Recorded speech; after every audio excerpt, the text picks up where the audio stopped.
on to our main business of this evening, which is to debate the motion this House believes that the climate crisis cannot be effectively tackled without transforming capitalism. I now invite Rupert Reed to continue the case for the proposition.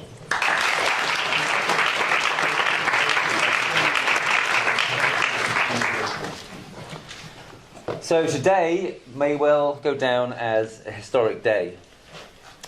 Why? Well, forget Braverman, and I'm not even referring to what's happening in Gaza.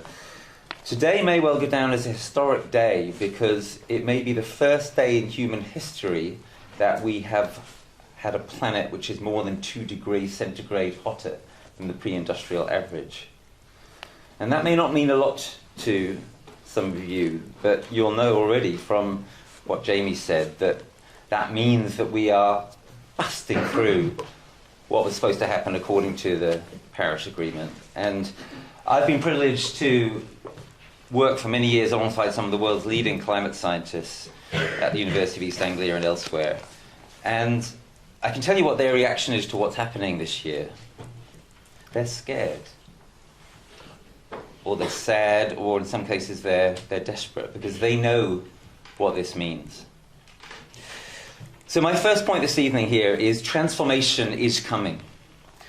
The off-the-charts temperatures of the Earth this year show that. The bill for what we've been doing for so many decades now is starting to come due. We are on the verge of becoming the endangered species. This year we are seeing the correction to the assumption that some kind of reformed business as usual will cut it. That's the one thing that's now impossible, carrying on mostly as we are. Transformation is coming, either because our civilization collapses, or because we undertake transformation wisely as a deliberate project. What could that project look like? I turn to my second point. My bet for what this transformation will look like, a hybrid is coming. It's going to be part capitalism. It's going to be part ecologism, that is being ecological as a founding priority. And it's going to be part what I call societyism, putting society first, not rich individuals. If capitalism means perpetual accumulation by the few, then it's dead. Because we are rupturing planetary boundaries, and we know it, right? And it's your generation who are going to reap the whirlwind. Capitalism as perpetual accumulation, perpetual growth is history. But if capitalism means private ownership of significant chunks of the economy, if it means markets as a default economic form so that we retain pricing in that economy, if it means the pursuit by some of making a fair and reasonable profit, if capitalism means these things, then it is quite compatible with us having a future, provided, that is, that it is capitalism transformed, as per the motion before you here this evening. A strong state-led framework is needed to ensure that the operation of business respects the fundamental needs of ecology and society. Part of the transformation, obviously, needs to be removal of the alleged growth imperative of the economy. And here it's worth remembering that there are plenty of businesses which do not flourish in a growth-oriented economy, including most mature industries, which at any time is probably most industries. Consider white goods, freezers, washing machines, etc. This is not a startup sector. I think we've all got a little bit too bamboozled in recent years by the growth-oriented models that characterize the digital sector. With a sector like white goods, it's an illusion to suppose that the firms that operate in that sector want or need overall economic growth. It's an impoverished view of business. Rather, they value stability. They do well when things are not at risk. They make money principally by pursuing efficiency and prudence, not overall sector growth.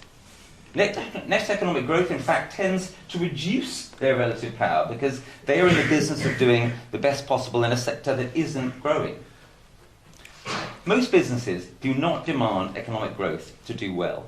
This mundane point helps one to see how a deliberately post-growth economy, an economy that's jumped the ideology of the cancer cell, growth at all costs. Such an economy can be macroeconomically stable, provided, of course, it is suitably altered to be there, for instance, in a progressive form, as an ecologically sane and limited form.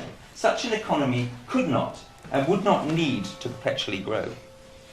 We can transform capitalism to make this the norm. And remember, the alternative to doing so is that it gets involuntarily transformed anyway, through eco-driven civilizational collapse, which is what is coming in your lifetime, and maybe in mine, if we don't do the smart thing, if we don't learn to lighten our collective footprint on this beautiful living planet. So that's my second point. If I had to bet what form the transformation is going to take, I would bet on such a hybrid. Finally, how will we get there? How will we get to that hybrid? How do we implement this transformation of capitalism? So the Climate Majority Project that I run, we're starting a new campaign. The working title of it is Regulate Us. What does that mean? Beyond fantasies of revolution on the one side and of market fundamentalism on the other, there is a future in which it's recognized that markets cannot solve all their problems by themselves, and that their abolition, similarly, will not make those problems go away. What if businesses were to come forward and recognize this and make this transformation happen? Imagine businesses standing up and saying, regulate us, lobbying hard for, perhaps, carbon pricing, for transformative adaptation, for nature restoration. We need a strong state-led framework if we're going to get through what is coming. But the state isn't going to lead the charge towards that framework. The only force in our society that is strong enough to lobby successfully for the needful transformation of business is business itself. And when I say that what I want is for businesses to say regulate us, as the culmination of the speech I've offered you this evening, I'm not just preaching to you about what is coming. Along with a growing cohort of colleagues, I'm helping to make it happen. This Regulate Us campaign is underway. This is the coming thing.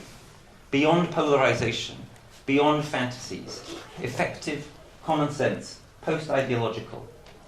Come to climatemajorityproject.com to find out more. Come join us. But come soon, because by all the gods, the climate clock is ticking horribly fast.